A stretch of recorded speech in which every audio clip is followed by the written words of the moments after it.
안녕하세요. 저는 60대이고요. 곧 할머니가 될 사람입니다. 우연히 커피앤톡을 알게 되었어요. 매일 사연을 들으며 나쁜 것들을 같이 욕할 때도 있었고요. 일이 잘 풀린 사연들을 들으며 제 일처럼 통쾌해했던 날도 있었네요. 고통의 시간을 지나온 사람들의 사연이라 그런지 이상하게 연대감이 생기대요. 그러다 문득 제 지난 상처도 떠올랐어요. 저도 괴로웠던 시간이 있었고 다시는 떠올리고도 싶지 않은 시절이었지만 저같이 사연 많은 사람도 삶을 잘 살아내고 있고 용기를 얻길 바라며 제 이야기를 써봅니다. 파렴치한 전남편놈 이야기인데요. 제 사연 들으시면서 욕 많이 하게 될 거예요. 그래도 하늘은 제 편이었다는 걸 알아두시고 들어주셨으면 좋겠습니다. 네, 저는 이혼을 했어요. 전 남편은 식품 가공업체 사장이었고 저는 처녀적에 대기업을 다녔죠. 전 남편이 제가 다니던 회사 하청업체였고 일적으로 회의를 자주 하다 보니까 눈이 맞아 결혼까지 무난히 잘했습니다. 딸 하나 아들 하나를 낳았죠. 첫째를 낳을 때까지만 해도 계속 일을 했었지만 둘째가 생기고 나서부터는 저도 힘에 부치고 엄마 없이 크는 첫째가 너무 짠해서 회사를 그만두었어요. 아이만 키웠는데도 15년이라는 세월이 훌딱 지나갔었죠.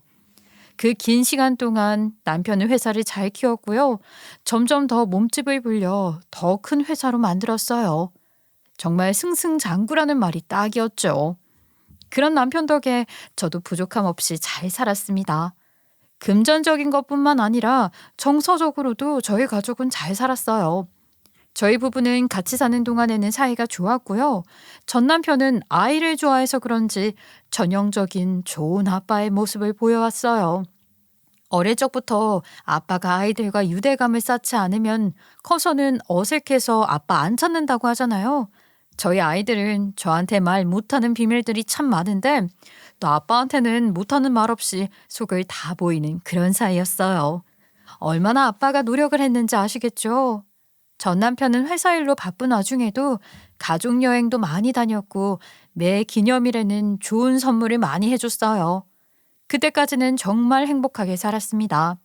시부모님도 시골에 사셔서 크게 시월드라는 게 있지도 않았고요. 저희 집이 별 걱정 없이 사는 집 중에 하나였어요. 그래서 결혼 잘했다는 말 엄청 들었고요. 부러움과 질투도 많이 받긴 했어요. 그때는 그것도 행복이라 생각했고요. 그 행복이 영원히 계속될 줄 알았죠.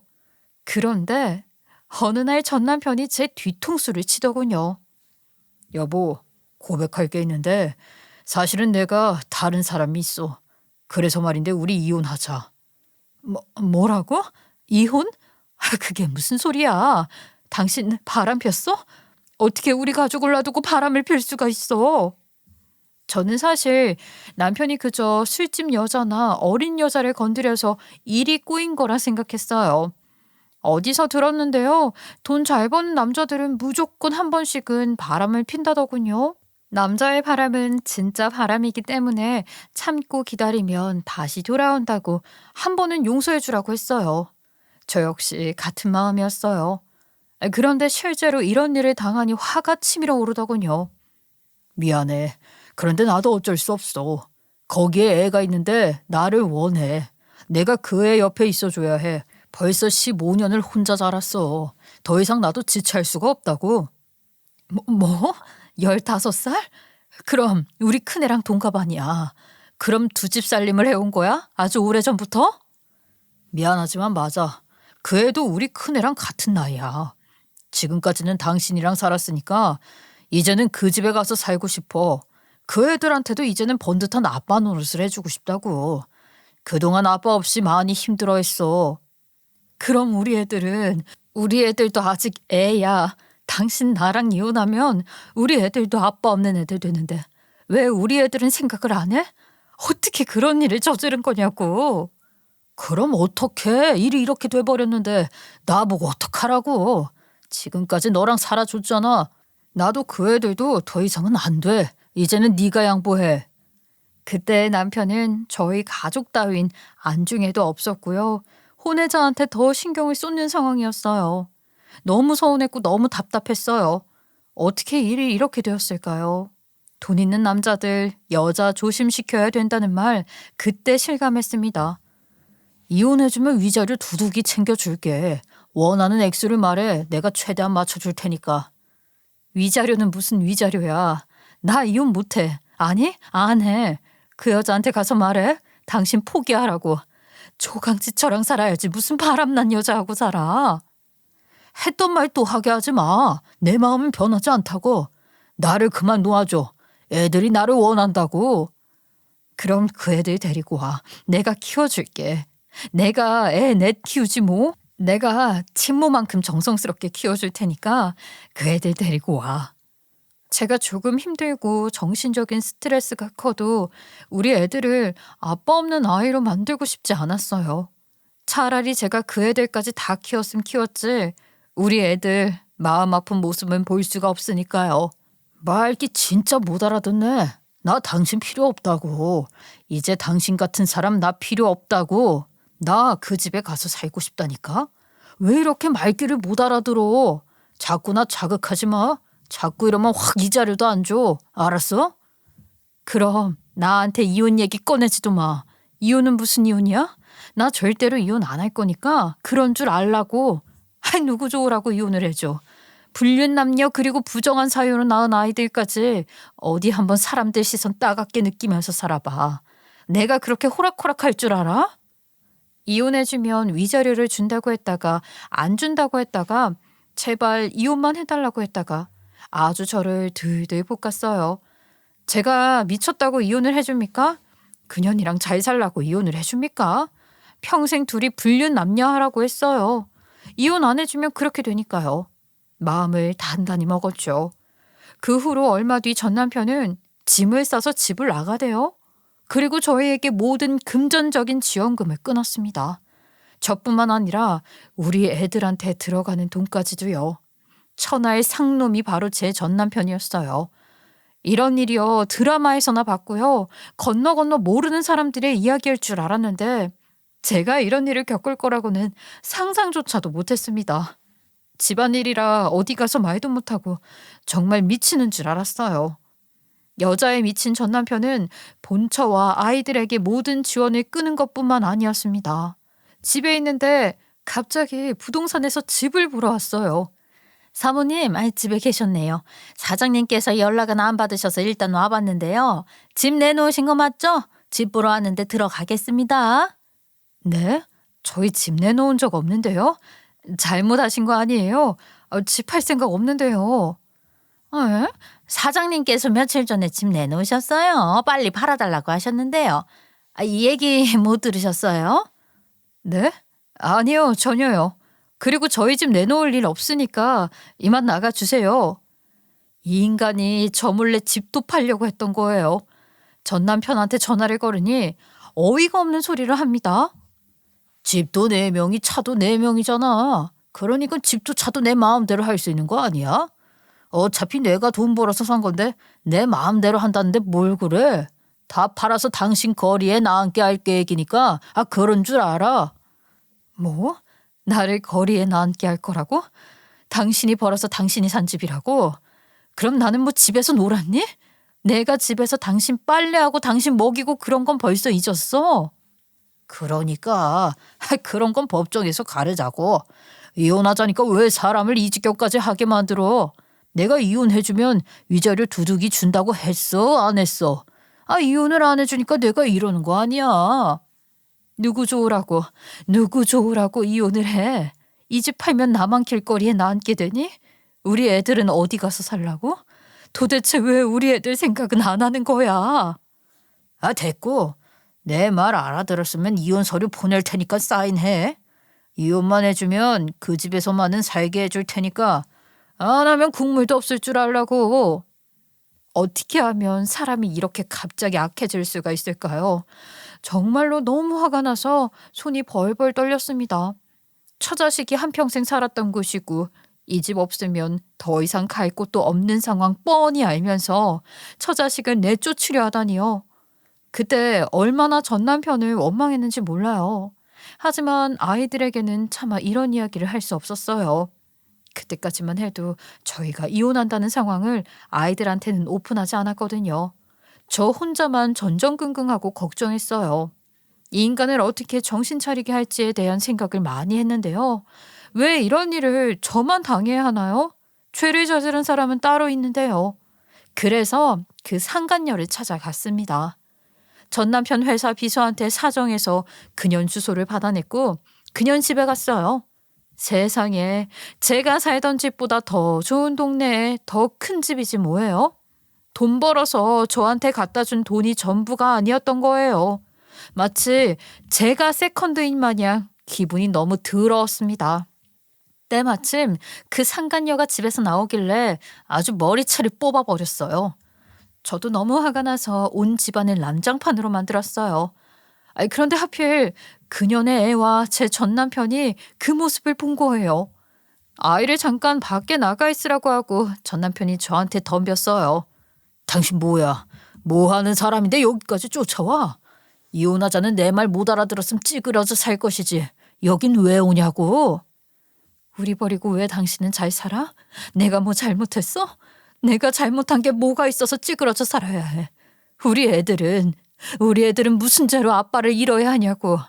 죄는 당신과 전현이 다 저질러 놨는데 왜 내가 조용히 살아야 하는데?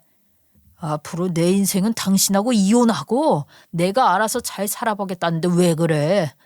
진짜 애 보는 앞에서 애 엄마를 이렇게 만들면 어떡하냐고. 이게 무슨 짓이야? 당신 인생이 당신 마음대로만 돼? 아니, 우리 애들이 있잖아. 나왔으면 책임을 져야 할 거 아니야. 당신이 그러고도 아빠야? 그래, 너 많이 잘했다. 나 이제부터 그 집안 아빠 안 할 테니까 다시는 찾아오지 마. 알았어? 어떻게 친자식은 안중에도 없고 상간녀 사이에서 낳은 자식만 이리 귀하게 대하는 거야? 어떻게 이래? 어떻게? 그냥 내가 얘네들 키운다고. 그러니까 여기서 살지 말고 가자고, 여보. 진짜 징그럽게 질리게 만드네. 네가 이럴수록 애들은 더 꼴 보기 싫어지니까 양육비라도 받고 싶으면 입 좀 닥치고 조용히 좀 살지.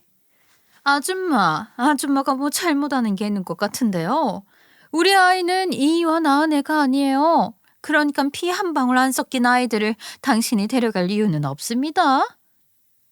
뭐라고? 피 한 방울 안 섞인 애들이라고? 그러니까 지금 남의 애 키우려고 친자식 버리는 거야? 당신 진짜 미쳤니? 그래, 나 미쳤으니까 이혼할 거면 연락하고 그전에는 나 찾지 마. 알겠어? 남편은 저를 억지로 끌어냈고요. 저는 바닥에 내동쟁이 쳐져서 버려졌습니다. 너무 충격이었어요. 친자식도 아니고 남의 자식 키우려고 저 자식을 버리다니요. 그 인간 제정신이 아닌 게 분명했다고 생각했어요. 상식적으로 말이 안 되잖아요. 미치지 않고서야 어떻게 친자식보다 남의 자식을 더 챙기나요? 미쳐도 단단히 미쳤다고 생각했어요. 자꾸 우리 애들이 불쌍하고 아빠 없이 클 생각하니까 서글프더라고요. 우리 애들이 상처받을 생각하니까 눈물만 흘렀습니다. 사람들 시선 따윈 생각도 안 하고 만신창이가 되어 울면서 버스 타고 집에 돌아왔어요. 한바탕 하고 나니까 온몸이 다 아파서 누워있는데 우리 큰딸이 그러더군요. 엄마, 아빠가 지금 우리 버린 거야? 우리 버리고 바람난 여자랑 살겠다고 집도 차도 다 팔아서 우리 거지 만든 거야?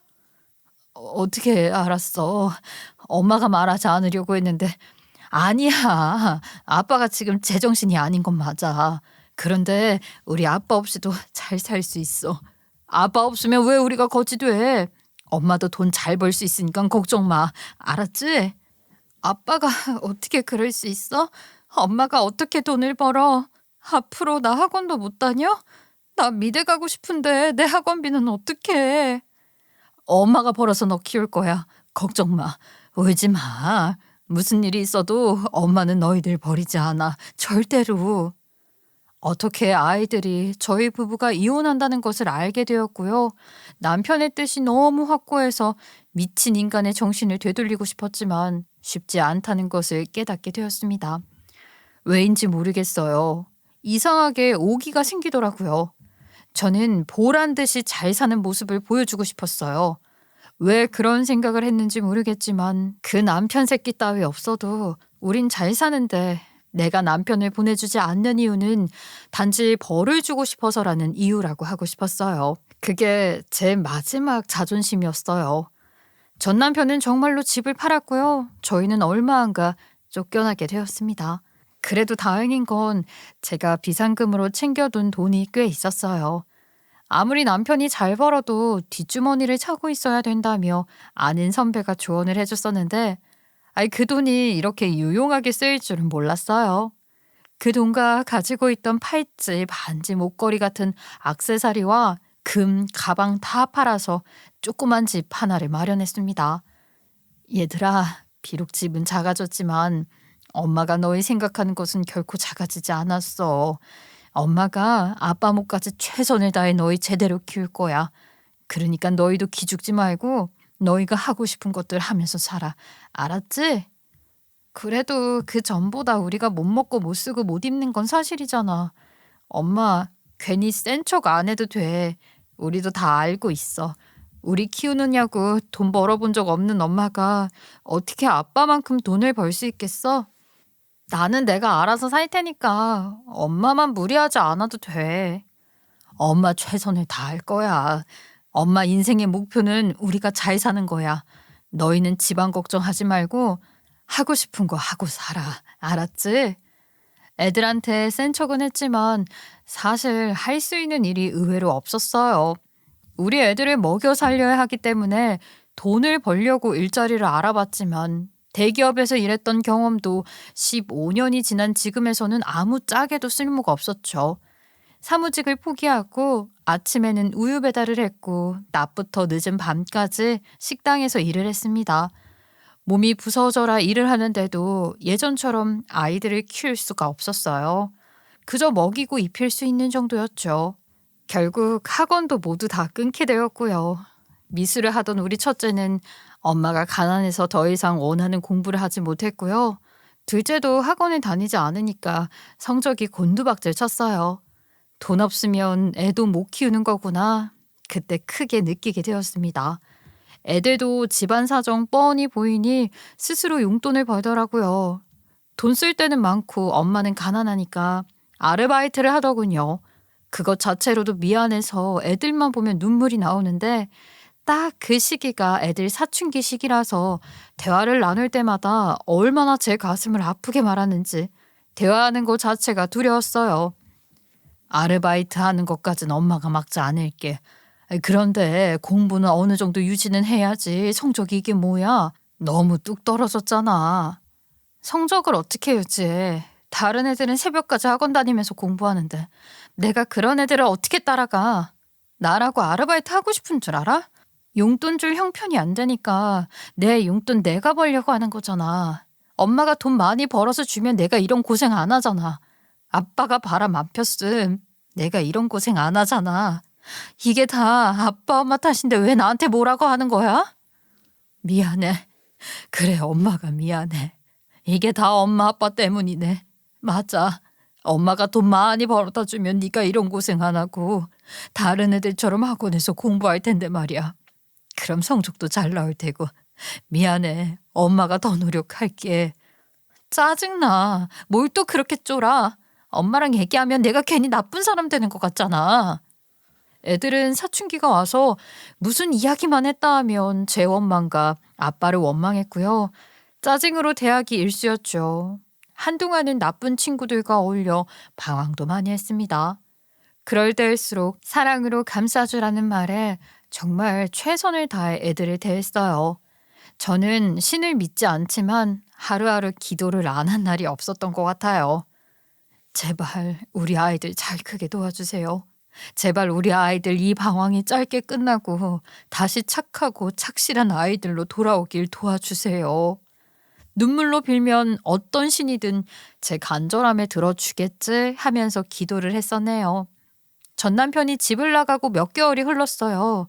꽤 오랜 시간이 지났는데도 그때까지도 그 인간은 단 한 번의 연락이 없었어요. 집에서 쫓아낸 처자식이 걱정도 안 되는지 최악이라는 걸 스스로가 입증한 거죠. 저도 그 인간 밉지만 아까워서 붙잡고 있는 게 아니라 미워서 붙잡고 있었던 거잖아요.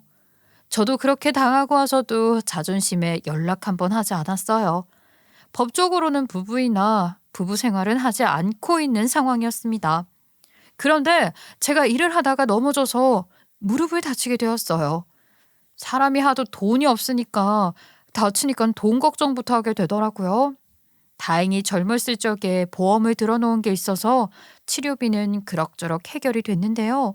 일을 할 수 있는 컨디션이 아니어서 형편이 급격히 기울게 되었어요. 얼마나 힘들었냐면요. 큰애 작은애 학비도 급식비도 내줄 수 없는 상황이 되어버렸어요. 엄마, 등록금이랑 급식비 안 냈어? 오늘 행정실에서 나 찾아와서 등록금 내라고 했었어. 급식도 못 먹었단 말이야. 엄마, 돈 없어? 아니, 우리 이제 학교도 못 다녀? 어머, 행정실에서 너를 찾아왔어? 미안해. 엄마가 깜빡하고 돈을 못 냈네. 엄마가 빠른 시일 안에 낼게. 급식도 못 먹어서 배고프겠네. 여기 앉아있어. 엄마가 빨리 밥 차려줄게. 아, 됐어. 나 아르바이트 가야 해. 엄마는 정신 좀 차리고 살아. 우리 아직 미성년자야. 어른이 도움이 필요한 나이라고. 알았어, 미안해. 엄마가 정신 똑바로 차리고 너네 잘 키울게. 바로 나가야 해? 그럼 저녁밥 맛있게 해놓을 테니까 바로 와. 알았지? 사실 돈이 없어서 애들 등록금과 급식비 못 냈던 게 맞아요. 그래도 어느 정도 기일은 기다려줄 거라 생각했는데 역시 돈 문제는 어디 가든 냉정하네요. 제가 좀 더 서둘러야 될 것 같았어요. 그런데 제가 다쳤던 터라 일을 할 수 있는 형편도 아니고 이미 지인들과 이사 오며 다 연락이 끊겼기 때문에 돈을 빌릴 때도 마땅히 없었어요. 자식 일로 마음이 급한데 자존심 따위가 뭐가 중요하나요? 결국엔 모든 자존심을 버리고 전 남편한테 전화를 했죠.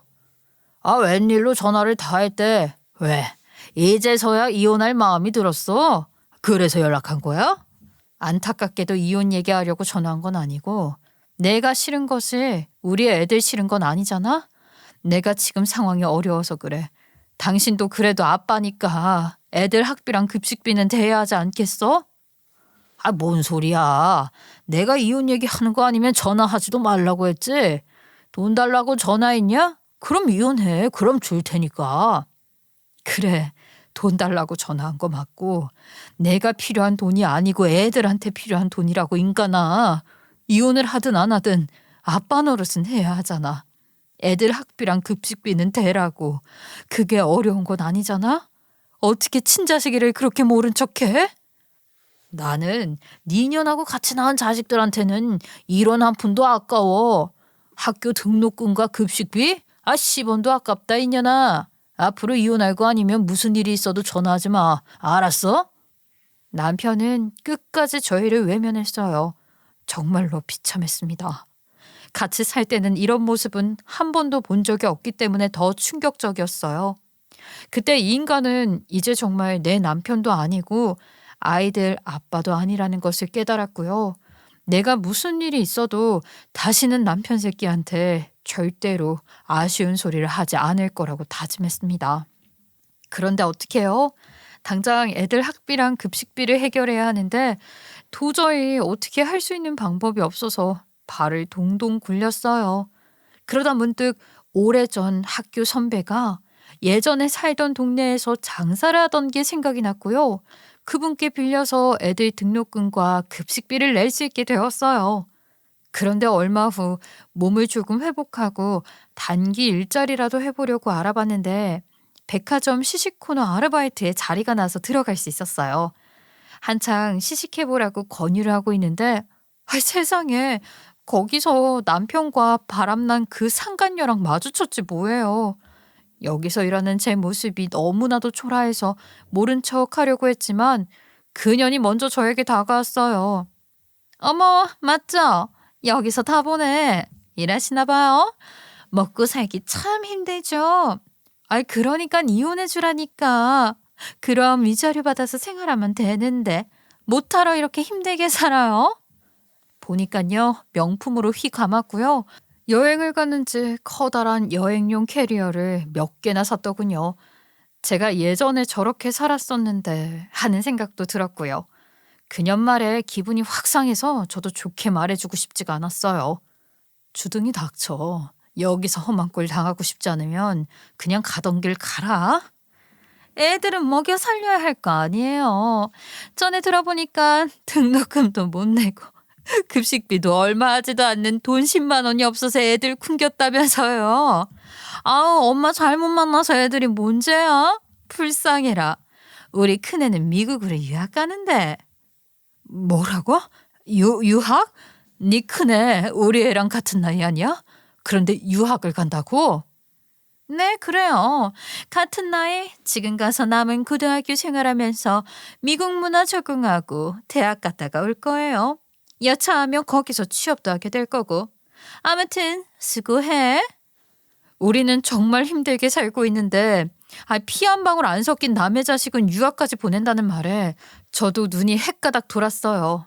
여기서 헷가닥 안 돌 사람이 얼마나 되겠나요? 사람들이 보든 말든 돌아서던 그년의 머리채를 잡고 흔들었어요. 그래서 알바에서도 잘렸어요. 그날 남편한테 전화해서 맺혀있던 모든 감정을 쏟아 부었어요. 당신 미친 거 아니야? 우리 딸한테는 고등학교 학비도 안 대주고 급식비 10만 원 보태달라고 해도 안 줬으면서 상간녀 딸한테는 뭐? 유학을 보내줘? 네가 제대로 미쳤구나. 남의 자식한테는 그렇게 돈 처발라서 유학 보내면서 우리 딸은 불쌍하지도 않니? 적어도 네 피가 흐르는 애들인데 어떻게 이럴 수가 있어? 말을 하다 보니까 더 감정이 격해져서 저는 짐승처럼 표효하듯 울어댔어요. 그런데 남편은 오히려 차분하게 저를 질타를 하대요. 야, 내가 니년하고 낳은 딸 싫다고 했잖아. 어떻게 사람이 그렇게 상스러울 수가 있어. 그래서 또 우리 와이프 머리 잡았더라. 사람들 다 보는 백화점에서. 너 원래 그런 사람이었어? 야, 네 와이프는 나야 나. 네 법적 와이프는 나라고. 어떻게 내 앞에서 와이프를 우는 애 미친 거 아니야 진짜? 그러니까 이혼하자고. 너랑 나랑 이미 끝장본 사이인데 왜 자꾸만 질척거리는 거야. 끝내자 좀 끝내. 집에 와서 제가 표정이 안 좋으니까 우리 애들이 단번에 무슨 일 있냐고 물어봤어요. 저도 너무 답답한 마음에 그러면 안 되지만 아빠가 키우는 다른 집 자식이 미국으로 유학 간다고 말을 해버렸지 뭐예요. 그랬더니 애들도 많이 울더라고요. 당연하죠. 어떻게 친자식은 모른 척 내버려두고 피부치도 아닌 남의 자식을 그렇게 아끼는지 너무 서러웠어요. 그때 정말 이혼해줄까 싶었는데 그래도 또 참았어요. 제가 여기서 놓아버리면 그 인간이 저 괴롭혀서 떼어냈다고 생각할 거 아니에요. 속이 시커매졌지만 참고 또 참았습니다. 그리고 그런 생각도 있었어요.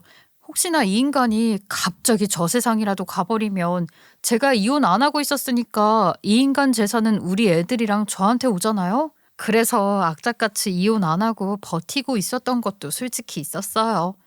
그런데 애들이 그날부터 달라지기 시작했어요. 큰애는 스스로 공부를 해보겠다고 자기 주도 학습을 시작했고요. 둘째도 덩달아 운동하고 싶은 미련을 버리고 공부를 하게 되었죠. 하던 아르바이트는 계속하고요. 친구들하고 노는 시간은 일체 끊고 집에서 공부만 하더군요. 한순간에 달라진 모습에 저도 놀랐습니다. 얘들아, 공부하기 힘들지. 그런데 갑자기 웬 공부야? 엄마가 학원 보내줘야 하는데 미안해. 아빠가 너무 미워서 내가 성공해야겠어. 성공을 하려고 생각해보니까 공부를 잘해야겠더라고. 아빠가 너무 미워서 왜 성공을 하려고 해? 성공해서 뭐하게? 성공해서 찾아가려고? 아니, 아빠한테 복수하게. 자식 버린 거 후회하게 해줄 거야. 옛말에 조강지처는 버리는 게 아니라고 했어. 그런데 엄마도 버리고 우리도 버렸잖아. 아빠가 경솔하게 선택했던 오늘을 꼭 후회하게 해줄 거야. 두고 봐. 그런 생각하지 마. 아빠 없이 우리가 잘 살면 그게 최고의 복수야. 그냥 우리는 우리대로 살자. 아니 엄마, 나는 어려서 뭘 몰라서 그런 건지 몰라도 복수는 그 사람이 괴로워져야지 복수라고 생각해. 아빠가 자식 버려서 땅을 치고 후회하는 나를 꼭 만들 거야. 그래서 성공할 거니까 말리지 마. 아이들의 복수심은 상당히 뜨거웠고요. 제가 말릴 수 없을 정도로 상당히 많이 진행되었습니다. 그저 곁에서 지켜보는 것밖에 할 수가 없었어요. 저도 열심히 돈을 벌었고요. 그래도 우리에게 가장 필요한 건 우리만의 행복이라는 것을 말해주며 마음을 잡을 수 있길 바랄 뿐이었습니다. 애들이 마음을 잡으니 많은 것이 달라지긴 했어요. 일단 성적은 단숨에 상위권으로 올랐고요. 인생의 목표가 생기자 구체적으로 미래를 그리며 생각을 하면서 살게 되었어요. 예전에는 될 대로 되라는 마인드로 살았다면 이제는 차분히 플랜을 세워서 일을 진행시켜 나갔죠. 그렇게 자신의 삶을 개척해 나가며 큰애는 고3이 되었어요. 다행히 좋은 성적을 꾸준히 잘 유지해왔지만 고등학교 1학년 때 성적이 좋지 않아서 수시보다는 정시를 노렸어요. 간신히 원하는 대학 3개 중에 한 군데가 붙었고요. 그런데 추가 합격이라 등록금 내는 기간이 짧았어요. 딸아이가 대학에 가고 싶은데 제 엄마가 등록금을 줄 형편이 못 되어 보였는지 지 아빠한테 전화를 했다더라고요. 첫 입학 등록금만 내달라고 했나 봐요. 제가 전화했으면 어떨지 몰랐겠지만 딸이라 그런지 마음이 약해져서 등록금은 또 선뜻 내줬대요. 그래도 딸이 스스로 노력해서 얻어낸 결과물이니 기특했겠죠. 바로 등록금을 학교 측에 보냈다고 했고 딸이 그것을 확인했다고 합니다. 엄마, 이제 걱정하지 마. 나 대학에 붙었고 대학 다니면서 내가 알바도 열심히 하고 공부도 열심히 해서 좋은 직업 가질 거야. 그리고 나서 엄마 호강시켜줄 거니까 조금만 참아, 응? 엄마는 호강 안 해도 돼. 아이, 우리 딸 행복하고 걱정 없이 살았으면 좋겠어. 엄마가 능력이 없어서 미안해. 잘해주고 싶은데 못해준 게 많아서 정말 미안해. 엄마가 돈 많이 벌어서 우리 딸 힘들게 하지 않게 해줄게. 아, 그런 말 하지 마. 나도 이제 성인이고 내 삶은 내가 선택해서 나갈 거야. 그러니까 엄마도 내 걱정하지 마. 알았지? 그때까지만 해도 정말 세상을 다 가진 것 같은 행복함을 느꼈습니다. 전 남편이 웬일로 우리 딸을 도와줬는지 마음속으로는 그래도 자식은 자식이구나 하고 기뻐했었죠. 그런데 며칠 뒤 딸아이가 합격한 대학교에서 연락이 왔어요. 등록이 취소되었다는 안내를 받았죠. 이게 어떻게 된 거야? 아빠가 등록금 넣었다고 했잖아. 확인했었고. 그런데 이게 무슨 소리야? 엄마 어떡해? 아빠가 등록금 넣었다고 환불했나 봐. 등록 포기와 환불 신청이 들어왔고 절차대로 진행했대. 엄마, 나 대학 못 가. 어떡해? 제가 남편한테 따져보려고 전화를 했는데요. 그 상간녀가 받더군요. 어떻게 된 거야? 등록금 넣었잖아. 그런데 왜 환불을 한 거야? 이게 마지막 학교인데 도대체 왜 그런 거야? 아, 그거요? 내가 그랬어요. 아, 미친 거 아니야? 따로 살고 있으면 남남이지. 남한테 왜 돈을 주고 난리야? 그리고 그이가 아직도 당신 남편인 줄 알아요? 애도 염치가 없지? 누구한테 아빠 거리면서 돈을 달라고 해. 이것 때문에 우리가 얼마나 싸우는 줄 알아요? 그 싸움의 결과가 환불받는 거였어요. 스트레스 받아서 난 머리 아팠잖아요. 야, 애 인생이 달려있는 중요한 일이잖아. 어떻게 이럴 수가 있어. 어떻게 내 딸 인생을 망칠 수가 있어, 이 미친년아. 왜 이렇게까지 해. 너는 그냥 스트레스지. 애한테는 인생이 달라지는 일이라고. 힘들게 공부해서 얻어낸 결과인데 네가 감히 어떻게 이럴 수가 있어? 네가 내 새끼한테 그렇게 하면 좋아? 내가 네 새끼 한번 건드려봐.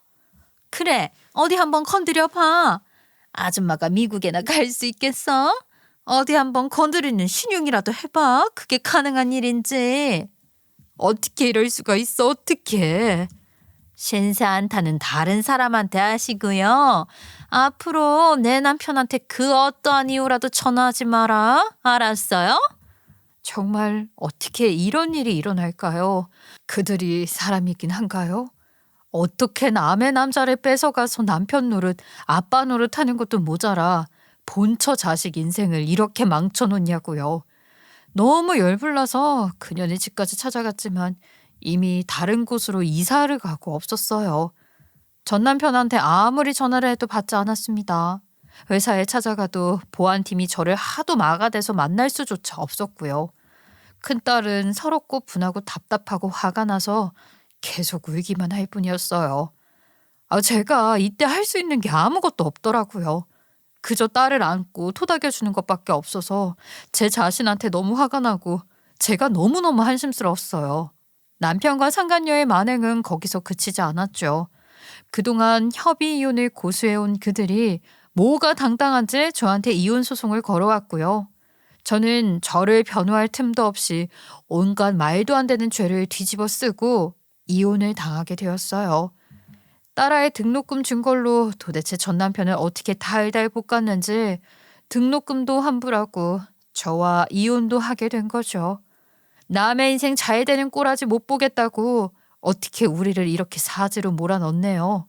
항소를 하려고 했지만 맘먹고 덤비는 저들에게 이기기는 쉽지 않을 것 같다며 저는 그때 상간녀를 고소했습니다. 그 뒤로는 애들도 아빠에 대한 모든 것을 접었어요. 저는 화가 나서 견딜 수 없어 했지만 딸은 빨리 털어버리고 이 현실을 받아들였어요. 그리고는 새로운 계획을 세우되어 더 나은 미래를 만들기 위해 노력했어요. 결국 그해 대학을 못 가 재수를 했고요. 다음에는 그때보다 더 좋은 대학에 장학생으로 합격해 4년 장학금을 받으며 학교를 다닐 수 있게 되었습니다. 그렇게 18년이라는 시간이 흘러 우리 애들이 제가 남편과 헤어지게 된 그때의 제 나이가 되었을 때 전 남편의 손목에 수갑을 채우게 되었어요. 저 기억나세요? 당신 조강지 첫 딸인데 아직도 잘 사시네요. 아니, 네가 어떻게 여길 찾아왔어? 무슨 일이야? 이렇게 막 찾아오면 안 되는데. 나 바빠 돌아가. 걱정 마세요. 막 찾아온 거 아니니까. 어디 가시려나 봐요? 해외로 튀려고? 자자, 피의자 여기 있다. 체포해. 시간이 흘러 우리 딸은 식품의약품안전처에 들어가게 되었고요. 아들은요, 경찰이 되었어요. 우리 애들이 아빠에게서 배신을 당하던 그날 이후부터 열심히 공부했고 큰딸은 대학 졸업 후 식약처 공채를 보고 공무원이 되었어요. 아빠를 탈탈 털 계획을 하고 있었죠. 아들은 대학에 다니다가 재학 중에 경찰 공무원 시험을 보고 단번에 합격을 했고요. 정말 대단하죠. 결국 없는 형편에 자식 둘 다 공무원으로 만들게 되었습니다. 하지만 안타깝게도 애들이 다 커서도 아빠에 대한 복수심으로 가득 차 있더라고요. 특히 우리 큰딸은 우리를 이렇게 버리고 자신의 인생을 꼬이게 만든 장본인을 가만히 두고 싶지 않다며 복수심이 아주 강했어요. 그런데 그 복수심 덕분에 건전하게 성장을 할 수 있었어요. 결국엔 원하는 직업을 갖게 되었고요. 이 길로 들어서기 위해 다른 데는 한눈 팔지 않으니 별탈 없이 무난하게 자라왔죠. 저희 딸은 그동안 전 남편의 회사에 비리가 없는지 계속 확인을 했다고 합니다. 그런데 역시나 전 남편 회사에 비리가 아주 많았다고 해요. 우리 딸이 공무원이잖아요. 지아빠 식품회사랑 공장에서 일어나는 일에 대해 지속적으로 털어봤는데 그러다 일하던 사람들이 지속적으로 신고를 해온 것을 알게 되었대요. 수차례 현장 점검을 갔다 왔지만 그날만 깨끗이 치워서 걸릴 만한 게 없었죠. 하지만 직원들의 양심 고백이 이어지면서 정확한 물증을 찾을 때까지 계속해서 예의주시하고 있었다고 합니다. 참 아빠는 철두철미한 사람이야. 그 성격을 제대로 썼다면 더 큰 사람이 됐을 텐데 비리를 저지르는 데 쓰네. 비리를 저지른 걸 뻔히 다 아는데도 끝까지 감춰. 언젠간 들통날 것이 뻔해. 내가 가만 안 둬. 왜 이렇게 어리석나 몰라. 물증 잡을 수 있는 거야? 네 아빠가 그런 식으로 사업을 지금까지 끌고 왔나 봐. 이렇게 사람들 속이고 돈 벌어서 호의호식하고. 아유 정말 역겹다. 이런 업체들 많이 봤는데 잡힐 것 같으면 사장이 도주하더라고. 내가 당하고만 살지는 않을 거야. 아주 두고 봐. 제 딸이 조사한 바로는 식품 제조 단계에서 청결하지 못하게 제조를 했고 유통기한을 지난 것을 재가공하거나 심지어 인체에 해로운 물질을 넣어서 제조했다고 해요. 심지어 이것을 이렇게 제조하라고 시킨 게 바로 전 남편이었고요. 얼마 지나지 않아서 양심 고백을 한 직원과 함께 몰래 수사에 들어갔고요. 모든 사실이 발각되었습니다. 게다가 내부 사람 중 누군가가 영상으로 식품 보관하는 방법과 제조 과정을 찍어서 보내준 게 있었어요. 그걸 보니까 더 기가 차더군요. 정말로 더럽게 운영되고 있는 공장에서 잘 만들었다고 포장되어 시중에 팔리는데 그 과정이요. 너무나도 충격적이었어요. 너무 충격적이어서 여러분들에게 세세히 말도 못할 정도네요. 그 일과 더불어 부실 회계와 세금을 감면받으려고 비리를 저지른 것도 걸렸고요. 아니 웃긴 게 법인카드로 그 상간녀가 백화점에서 쓴 돈이 1년에 자그마치 6천만 원이라고 하더라고요. 전 남편이랑 상간녀는 다 회사 운영하는 데 필요해서 썼다고 하는데 바보가 아닌 이상 그 말이 쓴 거짓말이라는 걸 누가 모르겠어요. 아니 회사 운영하는데 명품백, 명품옷, 스포츠카가 왜 필요하냐고요. 정말 빼도 박도 못하는 일이어서 검찰에서도 나서게 되었어요. 체포영장이 나왔는데 알고 보니까 전 남편이 사전에 자신의 죄가 알려질 게 두렵고 벌 받는 게 두려워서 미국으로 튈 생각이었다고 합니다. 도주의 위험이 있어서 바로 수갑을 채워 체포했고요. 외국으로 튀려고 짐까지 다 싸놓은 상태였다고 해요. 그날 경찰인 우리 아들과 식약처 공무원인 우리 딸이 공조수사를 해서 우리 애들이 모두 그 자리에 있었는데 그런 상황에서도 그 인간은 우리 애들에게 못할 말을 많이 했다고 해요. 내가 잘못되면 니들도 잘못돼 그거 알아? 이거 놔. 이거 놓으라고? 어떻게 자식이 애비를 체포해? 이거 안 풀러? 당신과 내가 무슨 상관이 있다고 그러는 거야. 당신이 무슨 일이 있어도 나는 잘 살아. 이미 그렇게 살아왔고 당신은 내 아버지가 아니야. 범죄자지. 어떻게 천륜을 끊어?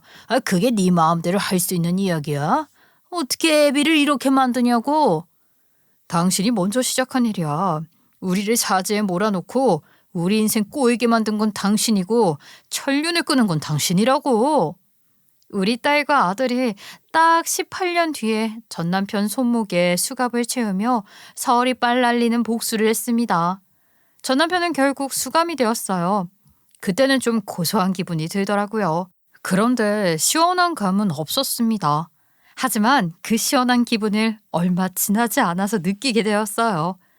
전 남편이 수감되고 나서 얼마 지나지 않아 그 상간녀와 혼인을 한 전 남편은 버려졌다고 해요. 형사리를 하면서 이혼도 당하게 된 거죠. 주강지처의 딸아들 상간녀까지.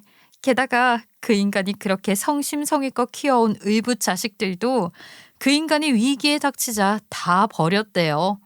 그때 30년 묵은 채증이 쓸려 내려가는 것 같아서 눈물이 났어요.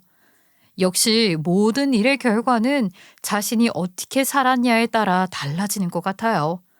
전 남편의 마지막은 참으로 참담했지요. 제 입장에서는 고소했지만요. 게다가 그 상간녀 딸인 전 남편의 의붓딸은 미국으로 유학을 갔지만 적응을 하지 못해서 힘든 시간을 보냈고 대학을 졸업 못하고 돌아왔다고 합니다. 영어도 한마디 못하고 허송세월만 보내고 온 거예요.